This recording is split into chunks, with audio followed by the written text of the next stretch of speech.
साथियों, वैसे तो मैं संबोधन में मित्रों से शुरू कर सकता था, लेकिन एक बड़ा अच्छा अनुनासिक वाला मित्र हमारे इतना प्रसिद्ध हो गया है कि अब मैं साथियों बोलना पसंद करूँगा। तो ये दो ऐतिहासिक तारीखों के बीच आज हमारी MSD की, इस मूवमेंट फॉर सेकुलर डेमोक्रेसी की गुरुवार की ये विमर्श बैठक शुरू हो रही है। एक ऐतिहासिक तारीख ये 26 जनवरी की है और दूसरी ऐतिहासिक तारीख 30 जनवरी की है। 26 जनवरी हमारा प्रजासत्ताक दिन और 30 जनवरी महात्मा गांधी के सर्वोच्च बलिदान का दिन। मैं ये दो बात एक साथ क्यों कहता हूँ? राजधानी दिल्ली ने अभी अगले साल एक अद्भुत 26 जनवरी देखी थी। वो 26 जनवरी ये थी जब शाहीन बाग में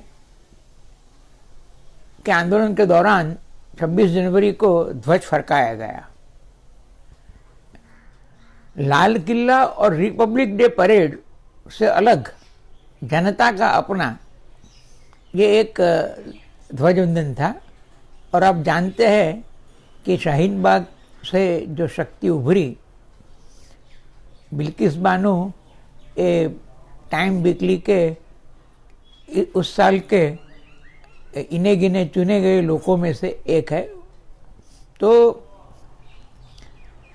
इस 26 जनवरी को भी दिल्ली ने एक बड़ा दृश्य देखा। एक और परंपरागत शासकीय ढंग से लाल किले का प्रोग्राम हो रहा था, दूसरी ओर दिल्ली के अलग अलग प्रवेश स्थान पर बड़ी तादाद में देश भर से किसान ट्रैक्टर रैली के लिए प्रवेश के लिए तैनात थे। जैसे साहित्य की भाषा में कहा जाता है, ये एक अपने आप में एक अनूठा मानो देव दुर्लभ दृश्य था। भारत की जनता, हिंद के अवाम, मैं जनता शब्द जानबूझ के प्रयोग करता हूँ। आपने शायद राहुल सांकृत्यायन में वो चर्चा देखी होगी वोल्गा से गंगा में, कि आप प्रजा प्रजा क्यों करते हैं? प्रजा तो प्रजायते, जनता होती है जो जन्म देती है। तो ये जो शासन, उसकी जन्मदाता ये तो जनता है, वो उसकी प्रजा नहीं है, जनता है। तो एक देव दुर्लभ दृश्य था। दिल्ली के सभी प्रवेश स्थानों पर भारत भर से आए किसान अपनी ट्रैक्टर रैली के लिए सज्ज थे। और ये मानो 23 जनवरी को नेताजी की जो आवाज़ गूंजी थी, दिल्ली चलो, उसका मानो अपने लोकतंत्र के अंतर्गत इसका एक नया पैरेलल खड़ा हो रहा था। तो हालांकि बात कुछ और ही बन गई। अगले 60-65 दिनों की जो कमाई थी, वो कमाई अपने में सही थी और 26 जनवरी को भी कमाई का खासा हिस्सा यानी अपने पर खरा उतरा। लेकिन फिर भी मानो वो कमाई पर एक प्रकार से ग्रहण सा लग गया। जो सब दस्ते से ट्रैक्टर दस्ते, उसमें केवल एक जगह से, गाजीपुर से अप्रत्याशित एंट्री समय के पहले थी। समय का पालन नहीं, रूट का पालन नहीं, एक एंट्री हुई और फिर अफरा तफरी मची, अंधाधुंध माहौल हुआ। खैर ठीक है, उसकी बात जरा जरूर करेंगे।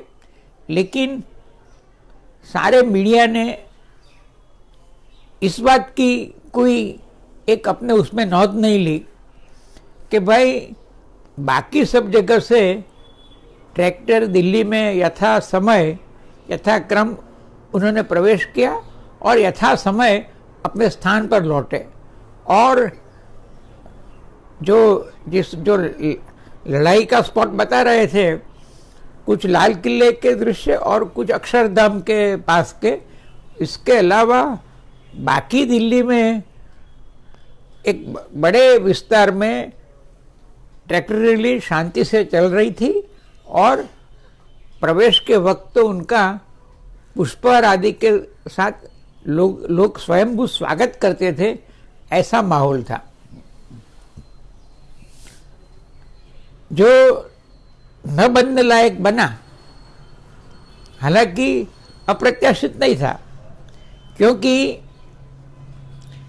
पिछले कुछ दिन से बराबर समाचार आ रहे थे कि इस रैली को नाकाम करना, बदनाम करना, इसमें सत्ता पक्ष की और किसी की एक प्रकार से सोच चल रही है, and we were bit suspicious and doubtful also. हालांकि रैली का अपना वजूद और अपनी तादाद इतनी बड़ी थी और फिर भी 60-65 दिन तक यूं चलती रही, तो वो अपने आप में एक प्रतिमान उसने कायम किया था।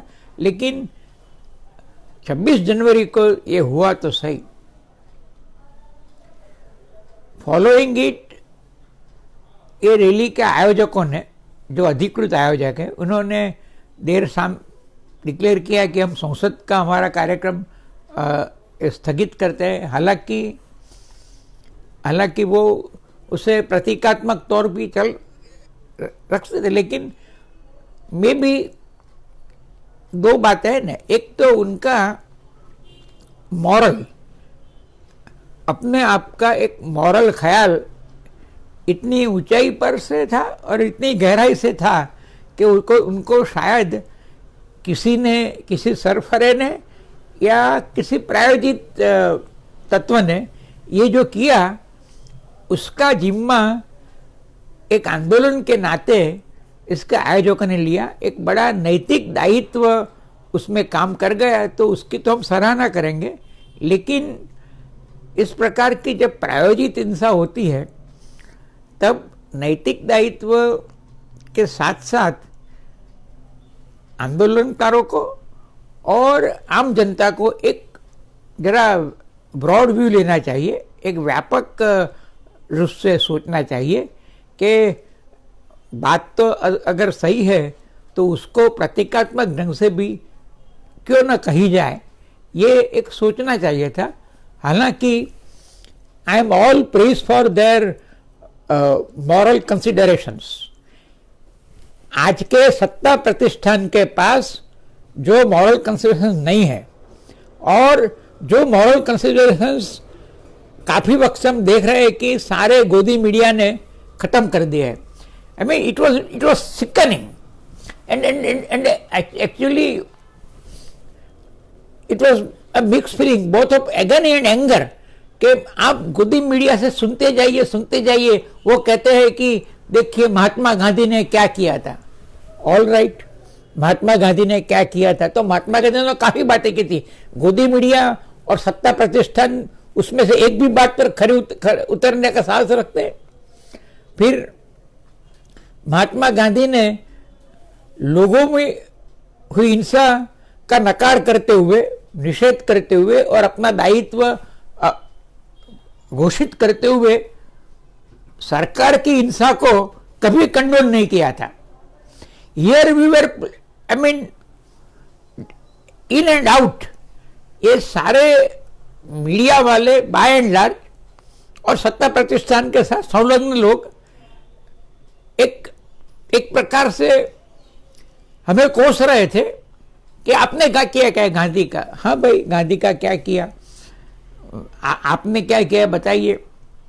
And Gandhi never condone government violence on the part of government. And one fundamental thing, अगर हम रिपब्लिक के नाते और लोकतंत्र के नाते नहीं समझते तो समझ लेना चाहिए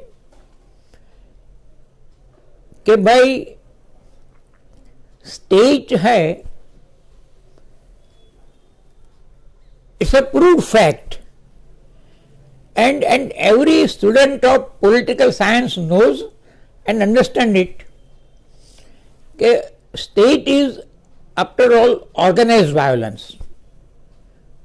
I am not for anarchy, I am not supporting any kind of anarchism, but मैं एक सोच के हिसाब से बात करता हूँ कि it doesn't lie in the mouth of the state representatives and it doesn't lie in the mouth of the गोदी मीडिया कि ये स्टेट के अपने वायोलेंट कैरेक्टर को एक और रख के अवाम पर सारा ब्लेम करना, ये आने इस किस प्रकार से मानसिकता है?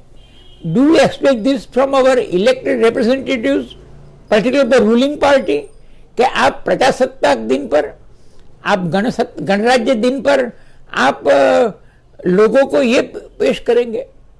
भाई आप समझिए, हमारी एक इतिहास बनी है आंदोलन की। बैक इन 1974-75 जो आंदोलन चला जेपी का, उसमें विधानसभा विसर्जन की भी बात आई थी। And no less a person then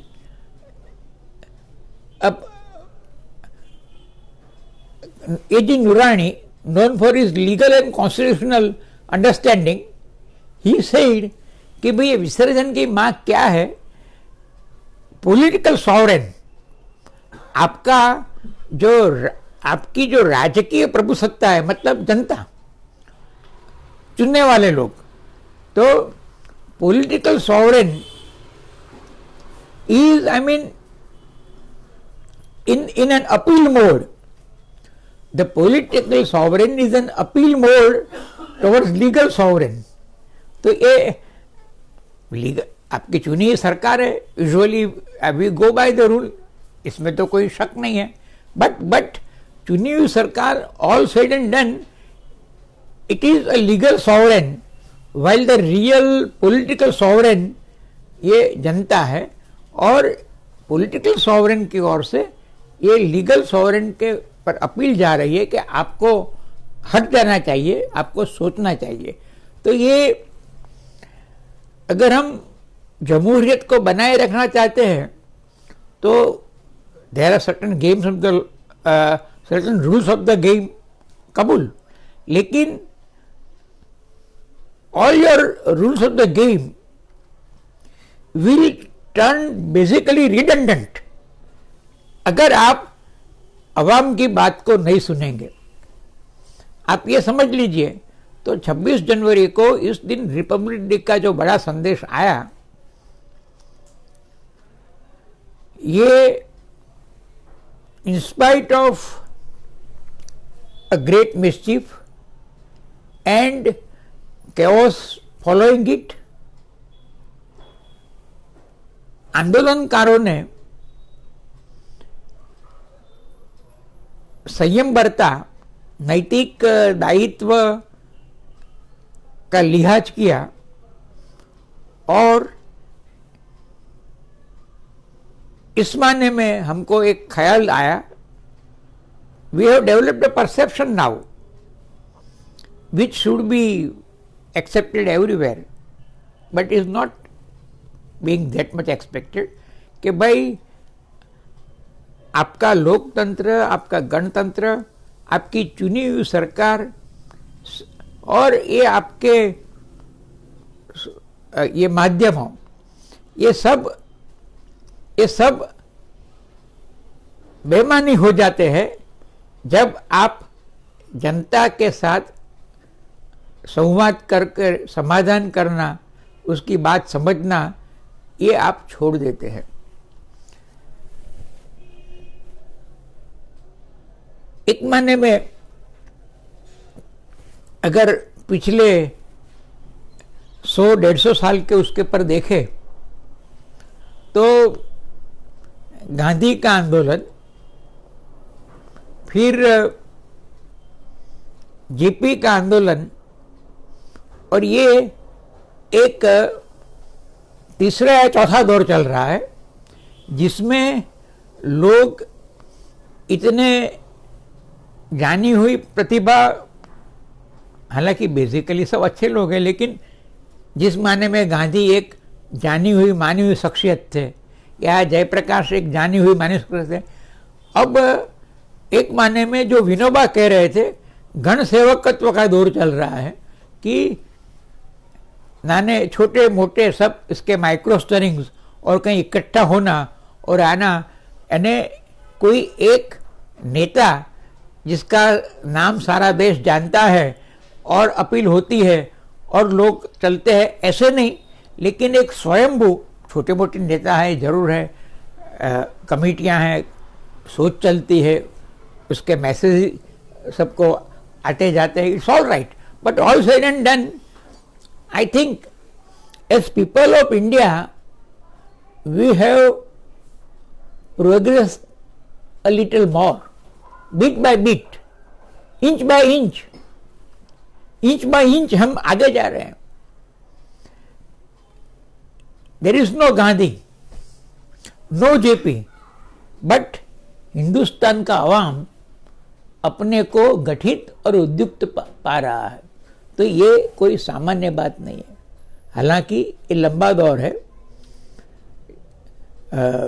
अभी के दौर में एक माने में जो शाहीन बाग से शुरू हुआ और किसान आंदोलन से आगे जा रहा है. अब आप देखिए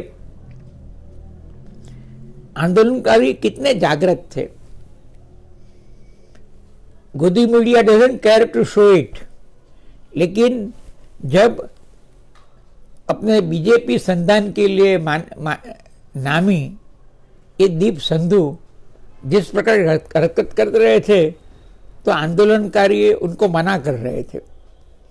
जब वो निशान साहब ये खालिस्तान का ध्वज करके लाल किले पर चढ़ाया जा रहा था, तब भी आंदोलनकारियों में से जो जिन्होंने गाजीपुर से आके एक प्रकार से डिसिप्लिन तोड़ी थी, वो आंदोलनकारियों ने भी निशान साहब वाली हरकत कंडोन नहीं की. दे वर ऑल शाउटिंग के ये मत करो, ये नहीं होना चाहिए वगैरह.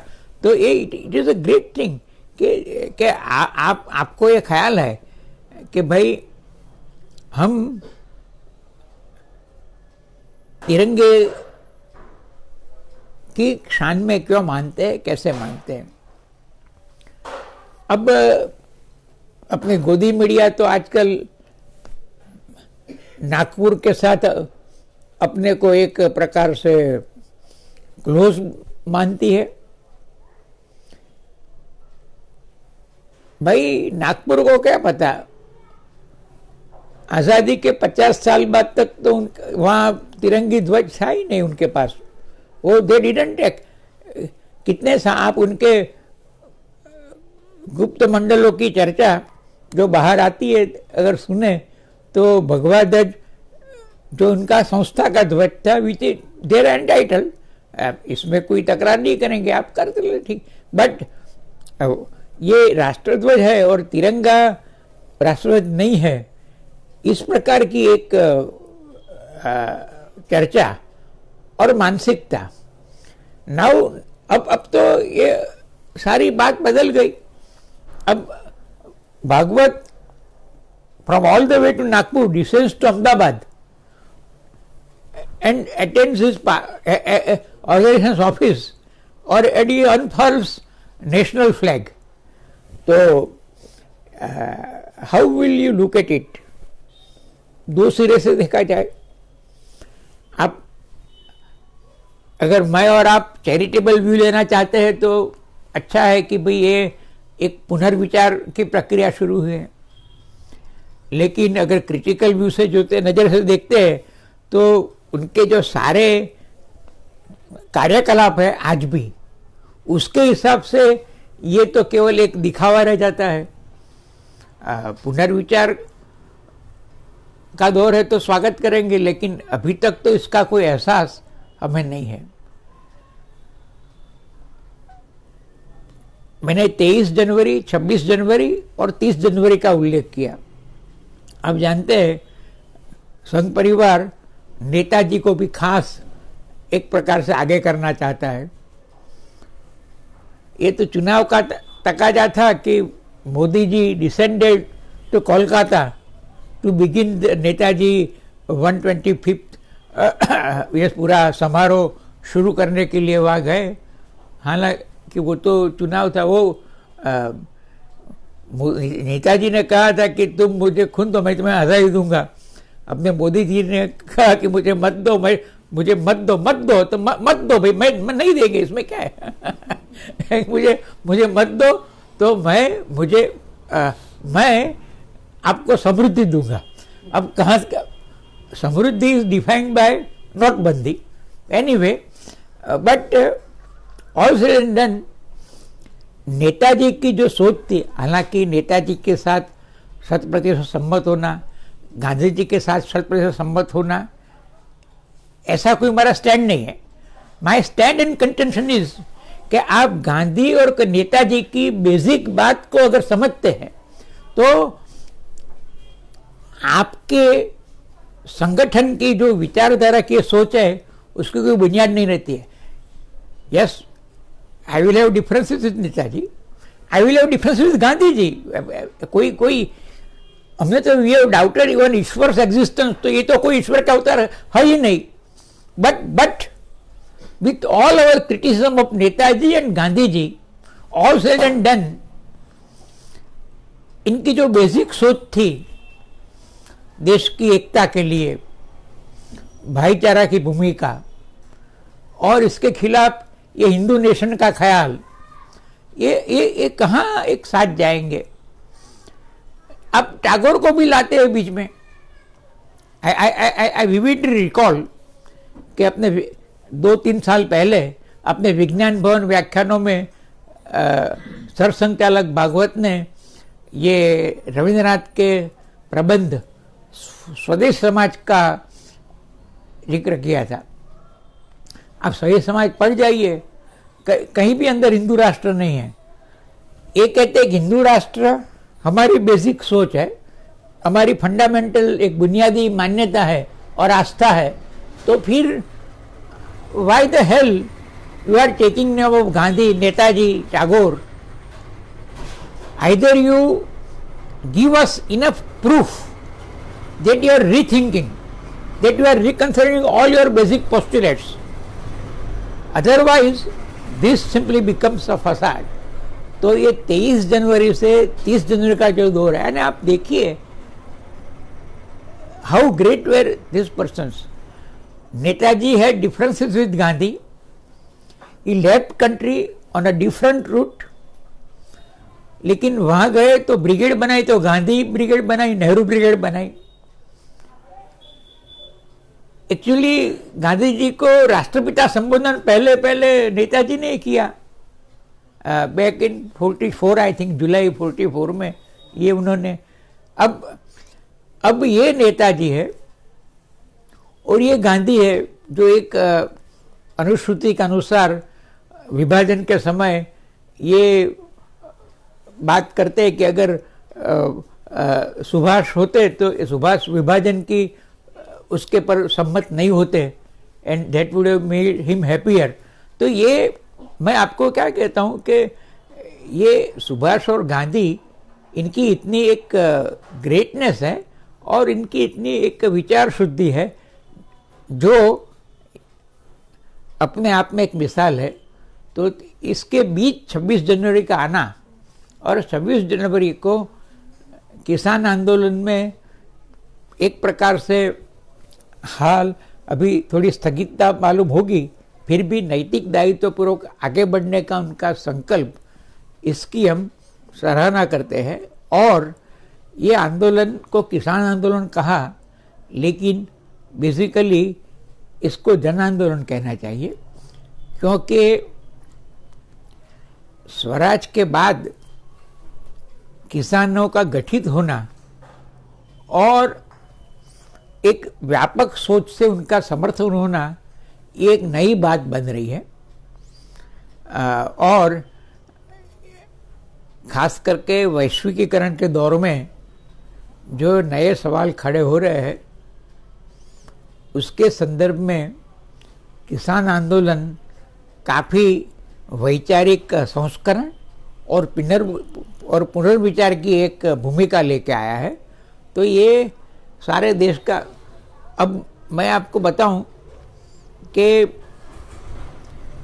नरसिंह राव के ज़माने में जो प्रोसेस शुरू हुई उसके तत्काल कोई लाभ भी थे, नुकसान भी थे, जो भी हो, लेकिन नरसिंह राव और मनमोहन सिंह ने जो आर्थिक नीति अंगीकार की,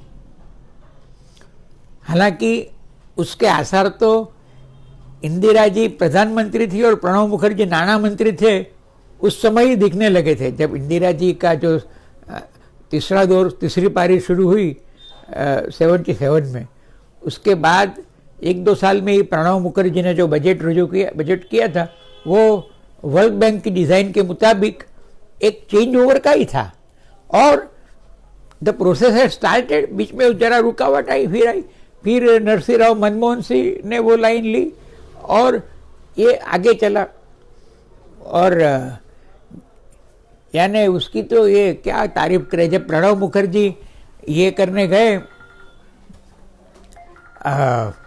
शपथ लेने गए राष्ट्रपति के नाते, तो रिलायंस वॉज ऑल गागा लगा।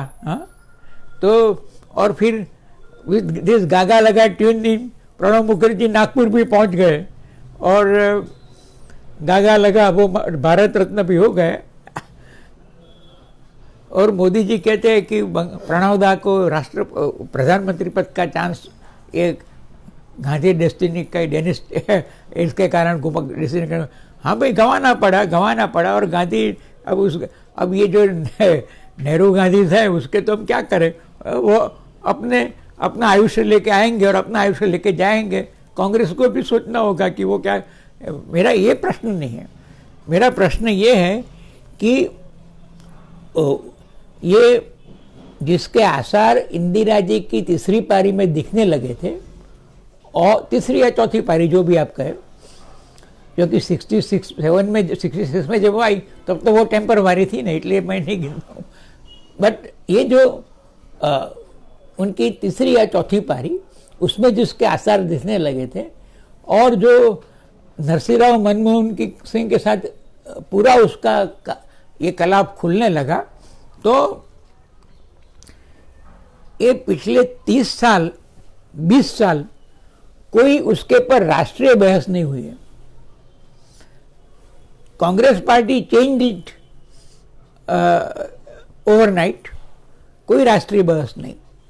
ये I very much recall, I had a meeting with Advani ji, once upon a time Advani.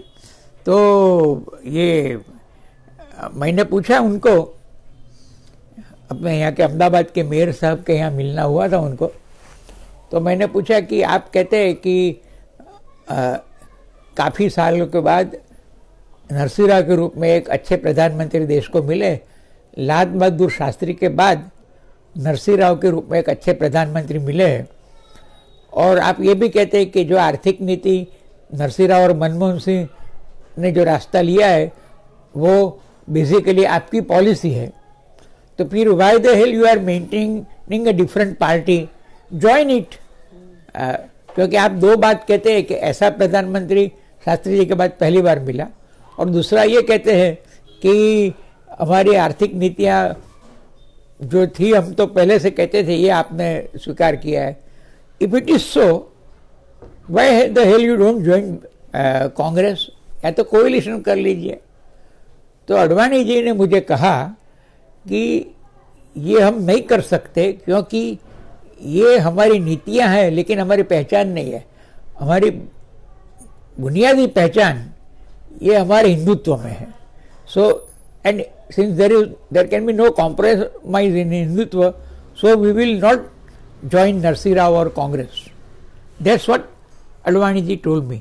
तो ये अगर आज भी आप इनसे पूछे और अगर हिंदुत्व इनकी बुनियादी पहचान है, तो फिर किसान आंदोलन ने सारी आर्थिक नीति के भी पुनर्विचार की जो एक बात रखी है, vis-a-vis it where will you stand. आपके अपने भारतीय किसान संगठन, आपका जो है किसान संघ, उसके पास भी इसकी क्लैरिटी नहीं है। वो डिस्टेंस बनाने की कोशिश करता है, लेकिन क्लैरिटी तो नहीं कर सकते, क्योंकि वो आप सरकार में एक चाहते हैं और बाहर दूसरा चाहते हैं, तो ये कैसे होगा। But all said and done, मैं ये स्वीकारता हूँ कि मैं कोई आरएसएस बीजेपी पर तकरीर नहीं कर रहा हूँ, लेकिन since they happen to be the ruling forces of India these days, मैंने ये सही माना कि नेताजी, गांधी जी और जयप्रकाश जी आदि सबको साथ रख के उनका उनके लिए एक क्वेश्चनिंग एटीट्यूड हमारे जहन में कायम रहनी चाहिए। हम चाहेंगे कि किसान आंदोलन अभी हाल के दौर से कोई स्थगितता का वर्ण नहीं करते हुए और शक्ति के साथ उद्युक्ति और ऊर्जा प्राप्त करके चलेगा। और ये भी आशा करते हैं कि अपने में इस प्रकार के तत्व को प्रवेश न मिले, उसके लिए ये और ज़्यादा एक प्रकार की सावधानी बरतेंगे, ताकि भारत का जनतंत्र ये मजबूत हो। तो 26 जनवरी की घटना को भारतीय जनतंत्र में जनता जो है इस very much live and very much kicking, इसके एक प्रमाण के तौर पर मैं पिछले 65 दिन की किसान आंदोलन की व्याख्या करना चाहूँगा, परिभाषा करना चाहूँगा। और मैं ये मानता हूँ कि 21वीं सदी में भारत में ये जो घटना हुई शाहीन बाग और ये किसान आंदोलन, इसने हमें 21वीं सदी में लोकतंत्र को आगे बढ़ाने के लिए कुछ शिक्षा दीक्षा की एक कोशिश के रूप में इसका हमें स्वागत करना चाहिए। धन्यवाद।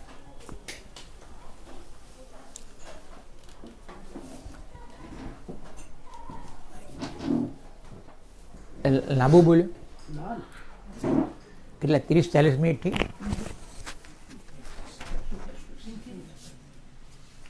તમે આવો છો ને હવે ખરો વ્યાખ્યાન છે આ તો મેં તો બધું છૂટી ગયું હોય અને જરા અંડરલાઈન કરી દીધું પાબંદી છે મટીરિયલ કોઈ સબ્જેક્ટ મટીરિયલ ઇઝ ફેલો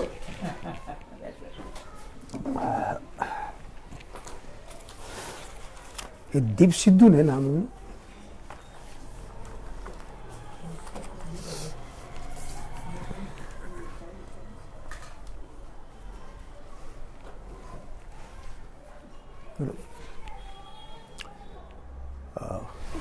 નમસ્કાર. પ્રકાશભાઈના વ્યાખ્યાન બહુ મોટા ફલક પર પ્રકાશભાઈ બોલ્યા. ખરેખર મારે તો હિન્દીમાં બોલવાનું છે એટલે હું હિન્દીમાં બોલીશ, સ્વિચ ઓવર કરીશ. प्रकाश भाई ने बहुत बड़े फलक पर बात को रखा, उन्होंने बहुत बड़े फलक पर रखा, जबकि किसान आंदोलन को मुझे फलक पर रखना जरूरी भी है। आज़ादी लड़ाई के बाद इतना बड़ा आंदोलन, इतना बड़ा इस प्रकार का आंदोलन एक शैक्षणिक काफी सालों तक याद रहेगा, इसका डिबेट होगा। कितने लोग पार्टिसिपेट किए, शिंगू बॉर्डर जा रहा हूं, टिकरी बॉर्डर जा रहा हूं, गाजीपुर बॉर्डर जा रहा हूं, स्टूडेंट जा रहे हैं, किसानों जा रहे हैं, महिलाओं जा रहे हैं, वहां वॉलंटियरिंग कर रहे हैं, वहां काम कर रहे हैं, वहां जाके इंस्पायर्ड होके आ रहे हैं, देख रहे कैसे काम हो रहा है, गांव के लोग कैसे सप्लाई करते हैं, कैसे कैंप है, बच्चे बूढ़े और माने औरतें, ये सब कैसे एक साथ इतनी ठंडी इतनी बारिश के साथ भी रहते हुए एक मकसद है कि तीन जो वह किसान विरोधी जो खेडूत का जो कानून जो है, एक कानून को वापस लेना है। इसका जो एक इतने बड़ा किसानों के प्रति सारा देश का समर्थन, ये कोई छोटी मोटी बात नहीं है। ये जो स्टूडेंट जनरेशन जो है, यंग जनरेशन जो है, शायद काफी कम लोग गांव में गए हुए हैं, लेकिन स्टूडेंट जनरेशन का, यूथ जनरेशन का किसानों को प्रति संवेदना, उनको सपोर्ट करना, उनके साथ खड़ा होना, एक नई बात है। स्टूडेंट जहां होते हैं, यूथ जहां होते हैं, जेपी स्टूडेंट्स यूथ को ज्यादा ही मतलब ये करते, महत्व देते थे। जहां स्टूडेंट्स हैं, जहां यूथ है, जहां महिलाएं हैं, उनके साथ ही मजदूर भी हैं। ये एक इस तरह का आंदोलन एक डेवलप किया, इतने दिनों तक कोई एक घटना भी नहीं हुआ। इतने सारे हजारों लाखों लोग वहां हैं, दिल्ली को पूरा घेर के बैठे हुए हैं, कोई घटना दिल्ली में ना छुटपुट घटना भी नहीं हुआ, ना महिला के ऊपर आक्रमण हुआ, कुछ भी नहीं। कुछ तो वहां किसान लोग मर भी गए, समथिंग लाइक 50 ऐसा कुछ लोग, कितना 146 किसान उसी वहां मर भी गए, लेकिन मैदान तो नहीं छोड़ा उन लोगों ने।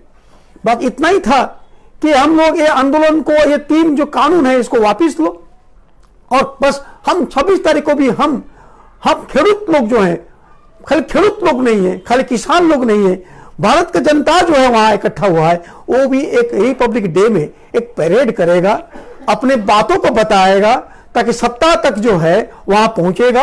ये बात इतना ही उन्होंने बात को रखा था।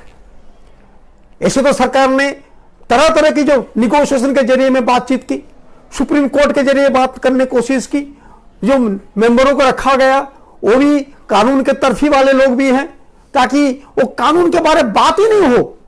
तो लोगों ने, किसान का जो नेता लोग जो थे, बहुत ही संयम के साथ उसको झेलते हुए, बात को सरकार के साथ बात को आगे लेते हुए, उन्होंने अपना निशान जो है, अपना जो एम ऑब्जेक्टिव जो है, इसको उन्होंने छोड़ा नहीं। आंदोलन का स्पिरिट बराबर बरकरार रहा, और 26 की तैयारी भी हुई, और 26 के बाद भी आंदोलन चलेगा, वो भी पता था सबको। ये एक बहुत बड़ी मिसाल है। जैसा प्रकाश भाई ने बताया कि एनआरसी की जो मूवमेंट जो है उसके बारे में बताया, बहुत बड़ी बात, बहुत फलक पर प्रकाश भाई ने बात किया। लेकिन ये जो एक बात जो है, सरकार जब लोग की दुश्मन हो जाता है, ये सबसे बड़ी दुख की बात है। ये ट्रंप सरकार के साथ में भारत सरकार की बात को हम एक प्रकार का देख सकते हैं। जब अमेरिका में भी मतलब ट्रंप सरकार जो लोगों का, सिटीजन्स का दुश्मन बन जाता है, इस तरह से हमारा यहां का सरकार, जो कोई भी इलेक्टेड गवर्नमेंट हो, जो सरकार का जो हो, वो लोग का दुश्मन हो जाता है। किसी भी तरह कान पकड़ के, नाक पकड़ के, किसी भी तरह कानून को मनवाना हमको है। आपको मानो, डर के भी मानो। ये जो करता है, ये डेमोक्रेसी के लिए कभी भी अच्छा नहीं होगा। फैसिबाद आएगा, फैसिबाद का स्तर का फैसिबाद होता है, और ये निचला स्तर की और भी घिनौनी फैसिबाद आएगा। तो ये जो बात है, किसान आंदोलन जो है, ये वर्षों तक चर्चा हुई। काफी लोग पीएचडी करेंगे, पत्रकार को अपने चर्चा भी करेंगे। ये चर्चा रहेगा, क्योंकि ये जो लोक आंदोलन जो है, लोगों का इन्वॉल्वमेंट जो है, लोग का सत्य के प्रति आग्रह जो है, कॉमन पीजेंट जो ज्यादा पढ़े अनपढ़ लोग भी जो मानते हैं, जो यूनिवर्सिटी गए नहीं, स्कूल में नहीं गए, महिला भी नहीं गए, उनकी जो कमिटमेंट जो है, वो कमिटमेंट दिख रहा है। लेकिन उसी कमिटमेंट को, उनकी जो देश की सत्ता के ऊपर उनकी जो भरोसा जो है कि सरकार सुनेगा, सरकार मानेगा, हम आंदोलन करेंगे, आंदोलन के माध्यम सरकार को मनाएंगे। लेकिन सरकार का क्या था ना, आंदोलन को तोड़ने का, आंदोलन को तोड़ने की बात जो है, किसी भी तरह आंदोलन को तोड़ना है, ये जो बात है, ये सबसे बड़ा खतरनाक बात है। सरकार जब आंदोलन को तोड़ने के लिए एजेंट प्रोवोकेटर्स, अपना आदमी, कुछ गोविंदा विभाग के आदमी, कुछ पुलिस के आदमी, कुछ गुंडाओं को अंदर रखते हैं, ताकि आंदोलन टूट जाए, लोग टूट जाए। मानिए अगर आंदोलन टूट भी जाता है, तो क्या होगा कि लोग जो डेमोक्रेसी के प्रति भरोसा रहेगा। अगर मान लीजिए यहां कोरोना में लोग मर रहे हैं, यहां गटर टूट गया है, बिल्डिंग टूट गया है, आग लग गया है, खेडूतों का हालत खराब हो गया है, तो लोग क्या कभी भी गणतंत्र के, डेमोक्रेसी के रास्ते पर आकर क्या लोग डिमांड करेंगे, कभी आएंगे, किस भरोसा करेंगे? क्या खैर सरकारी तरफ से जो होगा, सरकारी वाला आदमी जो बोलेगा वही सत्य होगा, और लोग जो बोलेंगे सत्य होगा नहीं। लोग के अंदर में जो सत्य के लिए आग्रह जो है, आंदोलन के प्रति आग्रह जो है, वो खत्म हो जाएगा। That is the dangerous aspect. ये सरकार ने जो किया कि लोग विश्वास के ऊपर में कुठाराघात किया है, ये लोग फिर से आगे आएंगे। हम तो आशा करते हैं फिर आएंगे, कभी आप किसी आंदोलन को तोड़ नहीं सकते हैं। ये जो बात हुई कि किसान आंदोलन एक है, लोग मानते कि लेख है, लेकिन एक सेक्शन जाता है और एक प्रकार का बिल्कुल मिलिटेंट तरीके से है, लगता है कि लाल किला में लगा दिया, एक निशान लगा दिया। ये एक तरह का काफी लोग को अच्छा लगेगा, वाह वाह वाह, लाल किला में झंडा लगा दिया, लाल किला को कैप्चर कर लिया, लाल किला से पुलिस को निकाला दिया गया। लेकिन लाल किला में पुलिस सबको बुला रहा था, वो तो देखे होंगे, how the police was inviting others. तो ये क्या कुत्ता जो लगा, किसके लिए कुत्ता लगा? पुलिस को किसके कुत्ता मारने के लिए बोले? कौन ऑर्डर दिया उनको कुत्ता मारने के लिए? ये तो आने वाले दिनों में जब ये इन्वेस्टिगेशन होगा, बाद पता चलेगा, पानी का पानी दूध का दूध हो जाएगा। लेकिन ये जो बात है, इट इज स्टेट स्पॉन्सर्ड एक प्रोवोकेटिव एलिमेंट्स को लेकर आंदोलन को गुमराह करना, एक शांतिपूर्ण आंदोलन को खत्म करके एक प्रकार मिलिटेंट मूवमेंट को एक हिंसात्मक आंदोलन का रूप देकर आंदोलन को बदनाम करना, और उसी तरह करने के बाद फिर आंदोलन को बदनाम करने के बाद फिर कानूनी कार्रवाई, एफआईआर वगैरह वगैरह करके ताकि मोरल डिमोरलाइज करना। लेकिन किसान आंदोलन के नेता लोगों ने, उन्होंने जो हुआ वो जिम्मेदारी लिया। वहां तक कि जो लाल किला में जो भी वहां था ये नुकसान हुआ है, उसका भी उन्होंने जिम्मेदारी भी लिया। ये बड़प्पन है उनका, जैसे बड़प्पन है। और भी उन्होंने आगे वाले जाने वाले आगे के दिन में ये कोई गड़बड़ ना हो, एक तरह का प्रोग्राम को उन्होंने भी इसको भी पीछे खींचा। ये एक जो गेस्चर जो है, वो गेस्चर बोलता है कि they are more concern about the demands जो है, भले सरकार इसको तोड़ने के लिए कोशिश करे। तो ये जो बात है आज जो है हमारे जो हमसे जो रेस्पॉन्स है, लोग का जो रेस्पॉन्स जो है, सबसे बड़ा दुख की बात है, except some few media persons, general media ये समझ में नहीं आता है कि जो अनाउंस प्रोग्राम के विरुद्ध में जाकर जो प्रोग्राम हुआ, जिस प्रोग्राम से छितर बितर हुआ, जिस प्रोग्राम के एक प्रकार का बदनाम करने की कोशिश हुई, तो आप उस प्रोग्राम को हाईलाइट करते करते किसान आंदोलन को बदनाम करने के लिए why the media is so interested? It is very strange. तो आप किसका काम कर रहे हैं? आप गोदी मीडिया का काम कर रहे हैं? क्यों काम कैसे कर रहे हैं? क्या ये मीडिया का धर्म है? ये क्या फोर्थ स्टेट का धर्म है? आपको कुछ दिखता नहीं है क्या हुआ नहीं हुआ? तो ये जो बड़ी बात है कि मीडिया में कुछ सब मीडिया पर्सन, उनको सैल्यूट।